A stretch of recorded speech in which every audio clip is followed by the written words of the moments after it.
mga nangangailangan na dapat nating tulungan. Pero huwag nating kalimutan na ipinagagawa sa atin yun dahil mahal din tayo ng Diyos. Dahil alam ng Diyos na una sa lahat, ang ginagawa nating mabuti, aani din tayo. So bakit patatagalin pa yung pagtatanim? Hindi matatagalan din yung pag-aani. So, gawin na.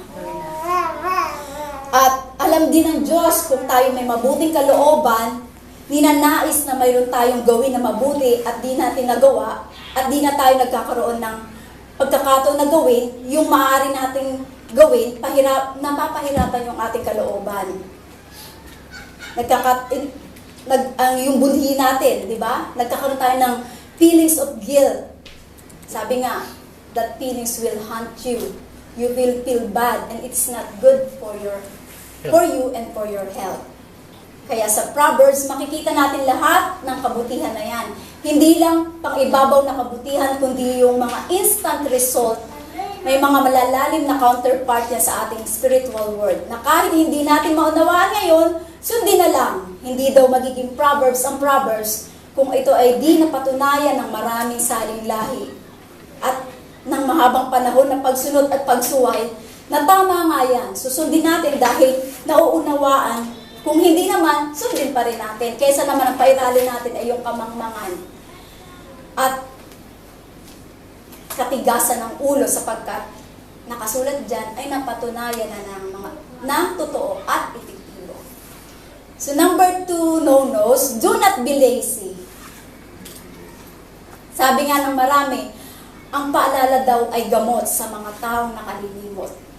Kung minsan na pag-uusapan natin, bakit kaya maraming mahirap na mamamayan natin? Mayaman naman ng Pilipinas. Totoo kasi maraming taong tamad. Walang iniisip kundi ubusin ang oras sa mga pagpapasaya, pagtulog, pag-inom, pagdichismisan, sa paglilibang-libang, pero walang ginagawa na productive effort. Pakibasa po ng Proverbs 20:13.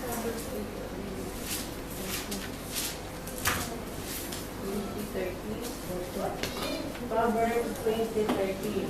Matulog ka ng matulog at ikay maghihirap, ngunit maganda ang iyong bukas kung ikay magsisikap. Amen. Sabi sa English, do not love sleep or you will grow poor. Stay awake and you will put to spare. Natutulog ang tao para magkaroon daw ng lakas, para makapaghanap buhay. 13.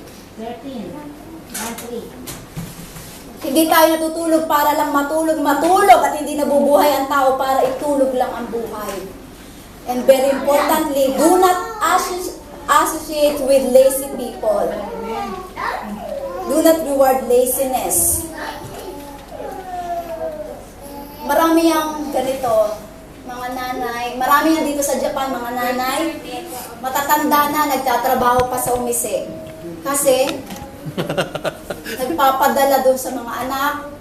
Yung mga anak hindi na nagsisipag trabaho, nag-asawa, pati yung mga anak susuportahan pa. Hindi na natapos, nakakaawa yung mga ganong magulang. Pero, ikaw din naman kasi sinusuportahan mo yung katamaran na. Kaya naging ganon ang anak mo dahil din sa'yo.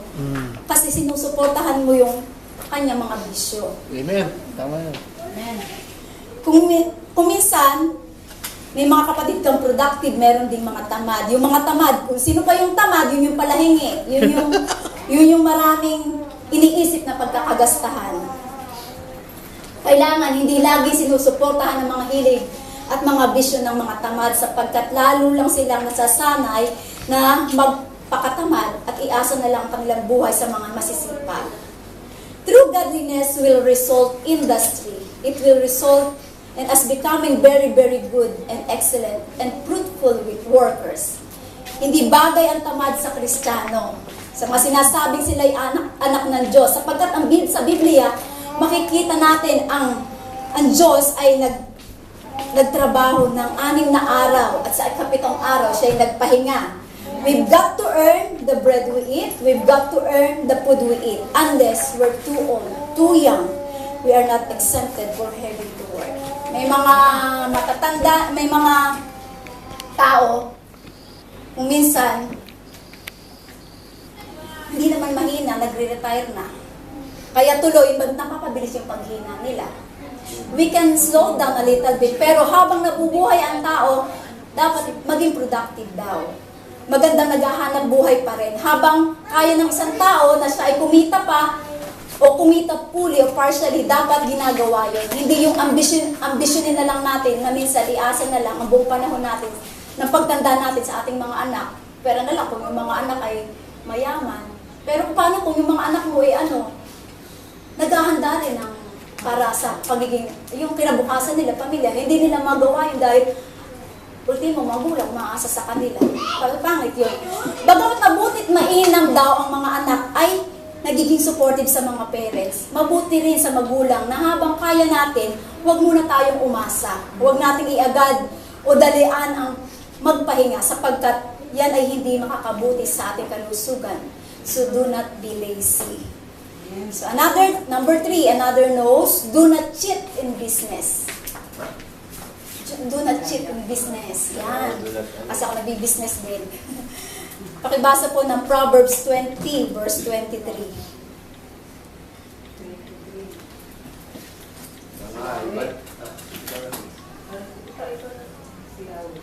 Mga iba't ibang panimbang ay kalumal-dumal sa Panginoon, at ang sinungaling na timbangan ay hindi mabuti. Amen. The Lord detests deferring weights and dishonest scales do not please Him. Amen. Nakita po natin kung gaano kadetalyado ang Diyos, kung gaano kadetalyado maging ang Biblia, pati yung madadayang timbangan, kinamumuhian daw ng Diyos. So kung tayo ay nagtitinda, hindi dapat madaya ang timbangan. Hindi tayo dapat magdaya in terms of quantity, in terms of quality, and sometimes in terms of schedule. Meron kang kontrata, dapat na ma-deliver mo yun, dapat may deliver mo na. Ako, nagpapaano kay Brother Dave, yung jailbreak. So sinasabi ni Sister Jean, bukas kunin mo na. So nakukuha ko naman ng ganong oras. Yun minsan, iba, nangako ka, pero hindi naman, di ba? Nangako ka, unless nagkasakit ka, ay sorry, ganyan. Sorry, hindi ko nagawa, pasensya na. Pero hindi yung puro ka-excuses, nagbi-business ka kailangan yung salita mo, napapagkatiwalaan. Oo. Kailangan nagsisikap pang gawin, hindi yung puro excuses. It is not godliness. Ang salita ng isang Christian businessman ay isang kontrata na. So, dapat pinaninindigan natin ang ating pananagutan. We do not cheat in business. The people get what they paid for. Hindi yung dinadaya ang quality, yung quantity, at yung sari-saring pagtitipid. Sa atin sa Pilipinas, pag nagpagawa ka ng bahay, okay naman yung pagbabayad mo. Pero ang gagawin, yung bahay mo, hititipid ng semento, ginawa, hinila yung mga pinapasok pagkakita mo, pinapasok na ng tubig. Kasi yung semento, kulang yung maraming ganyan, nandadaya. Ang pandaraya ay dapat hindi ginagawa ng mga Kristiyano. Bakit? Dahil ang iyong tinatanim ay iyong inaanin. Pag ang tao naniwala na may Diyos, hindi siya mandaraya. Sapagkat ang Diyos ang nagsasabi kung ano ang tinanim mo, yan ang aanihin mo. So bakit ka magtatanim ng di maganda? Ikaw din ang aanin. Amen. So, another no-nos, number 4, do not be a guarantor. Kaya maraming ganyan sa atin. Ay, isa na ako dun. Proverbs 20:26, pakibasa ko. Proverbs 20, verse 26. Nalaman ang hari na talino ang lahat ng gumagawa ng masama sa pagdating ng araw.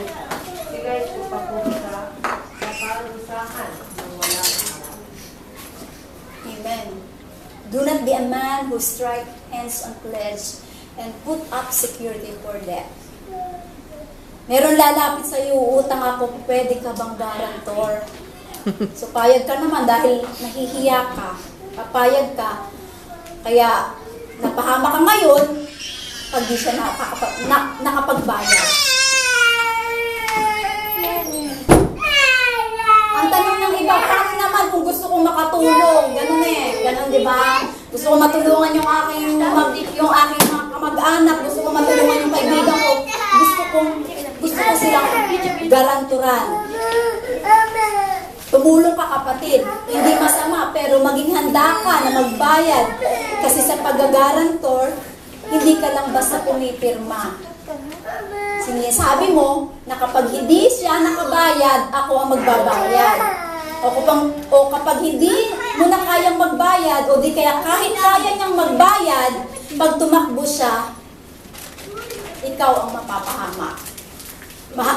Maghanda ka sa ganong bagay. Okay na mag-guarantee ka, pero kung sasama ang loob mo dahil ikaw ang nagbayad, magkakagalit kayo dahil dyan, huwag ka na lang mag-guarantee. So guarantee, yes. Guarantor, yes. But be ready to pay. Be emotionally, spiritually, and financially ready. Para kung sakali na handa ka na talagang ganon, pumirma ka, handa ka magdusa dito dahil noon pa man, niyakap mo na ang pananagutan. Yung mga tao daw na mahilig mangako, walang laman sa loob. Kaya mag-isip-isip. Yung mga dalaga, si Lottie, at saka si Joy, pagka may nanliligaw sa'yo, tanungin mo kung ako ba'y mamahalin mo habang buhay. Eh, di ba yan? Ako na nanliligaw. Ganun tanungin mo. Pag isinigot sa'yo, yes, promise. Aba, magduda ka doon. Bakit? Kasi ang tunay na nagmamahal ang isasagot sa'yo, I'll do my best. Sisikapin ko dahil alam niya na pwede siyang matempt, pwede rin siyang magkulang. So, mas honest na paraan, mas katanggap-tanggap, at mas kapanipaniwala. I'll do my Huwag best. tayo magpadala sa mga matatamis na salita. I'll do my best. I'll do my best. I'll do my best.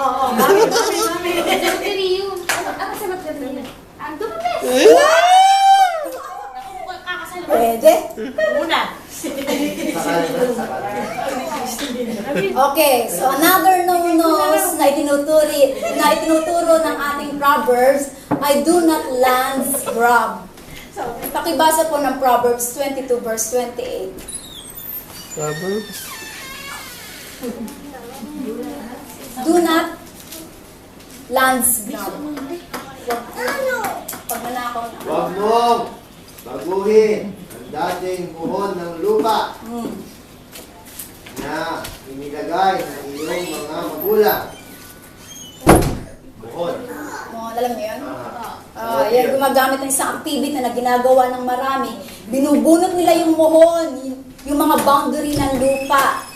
Yung hangganan. Mga hangganan. Kinakain yung kapitbahay, yung area ng kapitbahay para lumaki yung area mo. Do not take what is not yours. At sa pag-aagaw ng lupa na katulad nito, hindi lang yan literal na lupa ang pinag-uusapan. Do not grab credit if you don't deserve it. Kung hindi ikaw nag-isip ng isang idea, huwag mo sabihin ikaw ang nag-isip. Kung hindi ikaw ang nakahanap ng hinahanap, huwag mo sabihin ikaw ang nakakita. In other words, get what you only earn and deserve what you really own. Hindi ka dapat nangaagaw because you harvest what you plant. Magtagumpay ka man na makapang-agaw ngayon, babalikan ka niyan at maaagawan ka rin. Kung minsan di mo alam na agawan ka na rin pala, akala mo nagtagumpay ka na sa pang-aagaw mo noon, hindi mo nakikita, lalo ka palang dapat marami kang tinanggap, kundi ka na agawan bilang ganti sa mga pang-aagaw na ginawa mo.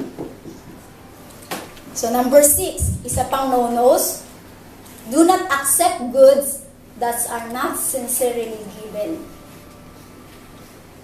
Huwag kang tumanggap, huwag kang mag-enjoy ng mga bagay na hindi naman buo at taos-pusong ibinibigay sa'yo. Pakibasa po ng Proverbs 23, verse 6 to 8. Proverbs 23, verse 6. 6 hanggang 8. Huwag mong kanin ang tinapay niya na may masamang mata. Hinasain mo man ang kanyang mga masarap na pagkain. 7. Sapagkat kung ano ang iniisip niya sa loob niya, ay gayon siya. Kumain ka at uminom ka Sabi niya sa iyo, ngunit ang puso niya ay hindi sumasayo. Ang 8, ang subo na iyong kinain ay iyong isusuka at iyong iwawala ang iyong mga matamis na salita. Amen. So yun daw matutukos na tao, kwenta ng kwenta, naku, huwag ka na lang magpalindol dyan. Huwag ka na lang tumanggap ng mga bagay na galing sa kanya. Kukwentahan ka niya, hindi ka pa nakakatalikod, sisimulan ka niya ang balakin kung paano kanya sisingilin. Eat and drink, he says to you, but his heart is not with you. You will vomit up, and a little you have eaten, and you will have wasted your compliment. Kung di daw to tao sa puso ang pagbibigay, huwag mo na lang tanggapin. Sabi nga ng matatanda, kung di bukol, di bubukol. Hindi talaga para sa'yo, kahit nakuha mo, medyo nahiya-hiya lang sa'yo kasi ang pilit-pilit mo, di mo rin mai-enjoy yun. Sabi, you will vomit what you have eaten. Mahirap minsan maunawaan ang kahulugan ng salitang ito dahil meron talagang taong eat and run. Sabi niya, ano ngayon kung ayaw niya, nakain ko naman. Ano ngayon kung ayaw niya ibigay, nakuha ko naman. So, wag daw tayo. Minsan nakala natin, nanalo na tayo, nagwagi na tayo. But the word of God is true. And the wisdom of Proverbs tested by the years. In fact, by the 1,000 of years. So akala natin nanalo na tayo at meron na tayong kabig. Kahit na hindi gustong ibigay sa atin ang ating tinatanggap, hindi yun totoo. Do not take what is not given from the heart. Even affection, even gifts. Kapag hindi sincere, it will not accomplish from which you think it was meant to be given. It is spiritual law. And if it is mysterious, we do not know how to obey, we do not know why we should obey, it's just obey anyway. Sinabi kasi, pag alam mo na pagbalat bunga, huwag mong tanggapin yung inaalok. Pag alam mong napipilitan lang, na isasama ka dahil pahara-hara ka dyan, biglang pakalat-kalat ka, ay sama ka na. Huwag kang sumama. Wala ka sa plano, wag kang sumama, wala ka sa plano, hindi mo ma-enjoy yun. Kasi mayroong isang elemento na hindi nila inaasahan, biglang nandun ka. Sumama ka kasi, hindi ka naman welcome. Hindi mo rin ma-enjoy yun. Kaya, pagka hindi tao sa puso, huwag kang mag-enjoy sa mga ganon. Ayun. Basta kung ano man yung hindi kusang ibinibigay sa'yo, huwag mong mitiin. Sabi ng Biblia, ang lahat ng tinatanggap natin na hindi kusang loob, magbabayad ka. Madalas, ang bayad, hindi natin alam. Nagbabayad pala tayo. Kaya pala minsan, naisip natin, ang sama-sama ng pakiramdam ko. Parang di tama ang nangyayari. Parang walang tama sa buhay mo. Nagbabayad ka pala. Bakit mahalaga na malaman natin ang mga ito para wag nating gawin at wag nang magpatuloy ang hindi dapat. 7. Another no-nos. Do not exchange the truth for goods, for money, for material gain. Parang kung minsan hindi na ganyan ang takbo ng panahon ngayon. Nabibili ang mga witness, nababayaran, pati ang mga hukom. Siyempre, hindi lahat. Pero, nililimot na ng tao yung mga katuruan na huwag mong ipagpalit ang katotohanan para lang sa material gain. Bakit? And why not? Because God is a God of truth. Even Jesus is truth. So when you compromise the truth from material gain, you actually abandoning God. You're abandoning the very concept of God, and you're abandoning the very, very character of God. And that God is truth. And the godliness means truthfulness. Pakibasa po ng Proverbs 23, verse 23.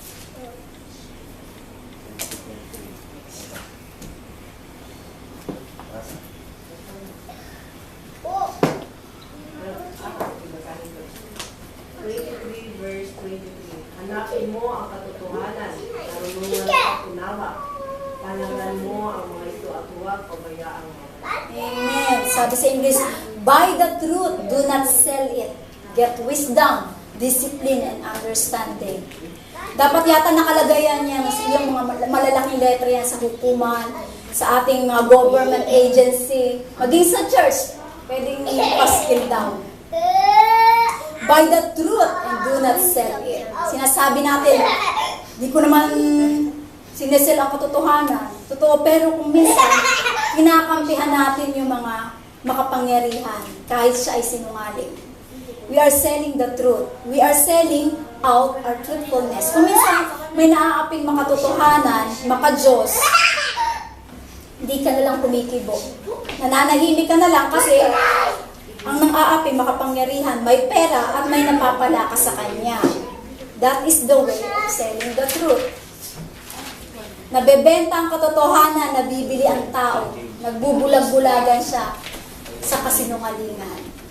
O siya mismo ay nagsisinungaling, o hinahayaan niyang umiral ang kasinungalingan dahil meron siyang napapala sa kanyang pagbubulag-bulagan at pagbibingi-bingihan. Ito daw ay isang uri ng pagtataksik sa Diyos. Sapagkat ang Diyos ay katotohanan. Ang mga taong maka-Diyos ay nabubuhay sa katotohanan. Anuman maging halaga noon, dapat niyang ibayad. Kaya sabi, buy the truth and do not sell it. Kung minsan di ka na promote sa trabaho kasi truthful ka. Di ikaw naging paborito kasi honest ka. Pero sabi nga, buy the truth and do not sell it. God is in your side when you do this. And we know that godliness is not instant gratification. Ang tunay na kasiyahan na galing sa Diyos ay di laging bigla-biglaan, kundi galing sa pagmatagalan. In the long run daw. When you run the race and finish it. Hindi tayo dapat mainipin sa gantimpala. Lalong-lalo na sa gantimpala na sa mga nabubuhay sa katotohanan. Yung mga bigla-biglang gantimpala at sarap sa buhay, kadalasan si Satan daw ang may offer niyan. Enjoy now and pay later. Kaya ang salita ng Diyos sundin whether or not we agree or whether or not we understand. Sundin pa rin natin. So, number 7, marami pang sinasabi last. Marami pang sinasabi na no-nos sa Proverbs, pero ang huli, sa pag-aaralan natin ngayon, do not enjoy now and pay later. Pakibasa ng Proverbs 21, verse 31 to 35.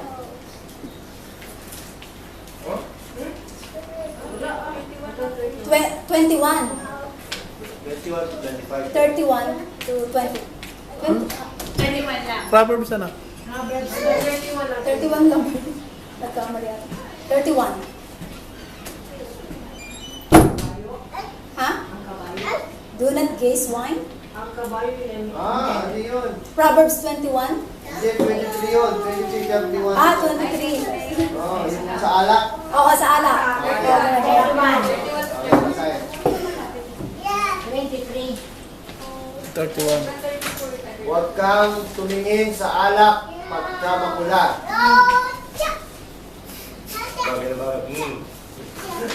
Pagka nagbibigay ng kanyang kulay sa saro.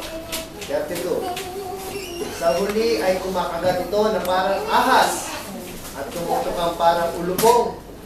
33. Ang iyong mga mata ay titingin ng mga katuwang bagay at ang iyong puso ay nagbabadya ng mga magdarayang bagay. 34. Oo, ikaw ay magiging parang nahihiga sa gitna ng dagat o parang nahihiga sa dulo ng isang palo ng sasakyan. 35. Kanilang pinalo ako, iyong sasalitain, at hindi ako nasaktan. Kanilang hinampas ako, hindi ko naramdaman. Kailan gigising ako? Aking hahanapin paborito. Amen. Huwag daw tayo mabuhay sa paglalasing. Maraming mga equivalent yan. Do not be high on alcohol. Do not be hooked on drugs. Do not be addicted to artificial intoxication. Ang alak masarap sa bibig, masarap inumin, pero ang sipa later. Merong Santa ulo. oo, pag maraming nangyayari, birthday yan, di ba? Birthday ni Palde. Nagkakasiyahan una. Talagang hindi tumitigil hanggat hindi lang mo sa alak. Di ba? Yung mga, lalo na yung mga sa probinsya, ganyan eh. Hindi nagtitigilan hanggang sa nag-away na. Kasi mga lasing na, nag-away na. Hindi na alam na napatay na, nagkapatayan na. Siyempre, minsan, sa sobrang kalasingan, nabugbog mo yung asawa mo. Yung mga ganon. Kaya kinabukasan, pagkising mo, ayan, napatay mo pala yung asawa mo, na-rape mo yung anak mo, yung mga ganyan sa atin, di ba? Hindi mo alam ang ginawa mo dahil sobrang kalasingan mo. So, maraming nangyayaring ganyan. Yung nag-enjoy ka ngayon, tapos, sandaling-sandali lang. Pero kinabukasan, panghabang buhay na pagdurusahan mo. So, do not let the devil take tomorrow just to have a good time tonight. Do not sacrifice long-term for short-term pleasure. Amen. And do not rest now and then work later. Marami yung ganun. Magre-rest ka muna. Kasi saka mo muna lang tatrabahuhin yung trabaho mo. Mas maganda yung gawin mo na, saka ka magpahinga. Di ba? Plant first, do the right thing first. So what you will harvest, you will harvest at the right time. So, yun lang po. At ang lahat ng ito, kung ano man yan, yung dapat at di dapat natin gawin, makikita lang natin sa lahat yan, sa Proverbs. Amen. Ayos